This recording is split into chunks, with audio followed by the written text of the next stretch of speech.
شروع اللہ کا نام لے کر جو بڑا مہربان نہایت رحم والا ہے۔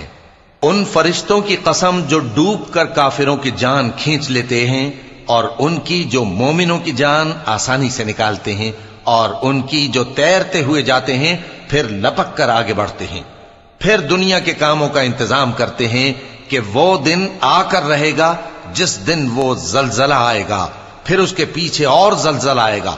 اس دن لوگوں کے دل خوف زدہ ہوں گے اور آنکھیں جھکی ہوئی۔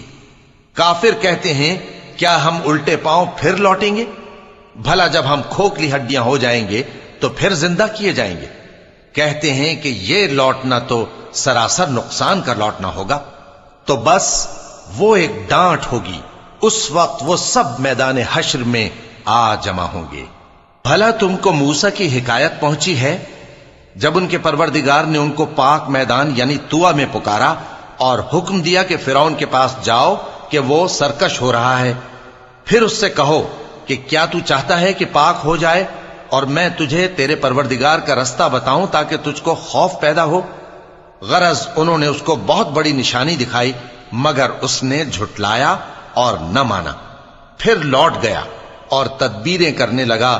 سو اس نے لوگوں کو اکٹھا کیا، پھر بلند آواز سے بولا، سو کہنے لگا کہ تمہارا سب سے بڑا مالک میں ہوں۔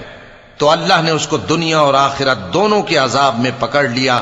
جو شخص اللہ سے ڈر رکھتا ہے اس کے لیے اس قصے میں عبرت ہے۔ بھلا تمہارا بنانا مشکل ہے یا آسمان کا؟ اللہ نے اس کو بنایا، اس کی چھت کو اونچا کیا، پھر اسے برابر کر دیا، اور اسی نے رات تاریک بنائی اور دن کو دھوپ نکالی، اور اس کے بعد زمین کو پھیلا دیا۔ اسی نے زمین میں سے اس کا پانی نکالا اور چارہ اگایا اور اس پر پہاڑوں کا بوجھ رکھ دیا۔ یہ سب کچھ تمہارے اور تمہارے مویشیوں کے فائدے کے لیے کیا۔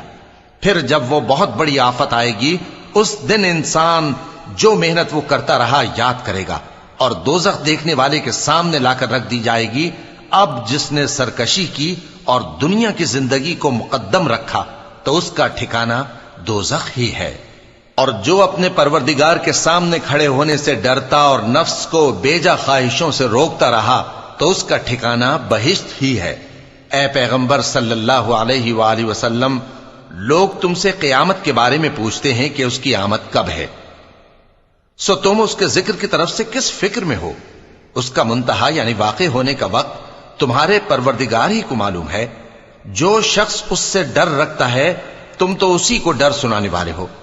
جب وہ اس کو دیکھیں گے تو ایسا خیال کریں گے کہ گویا دنیا میں صرف ایک شام یا ایک صبح رہے تھے۔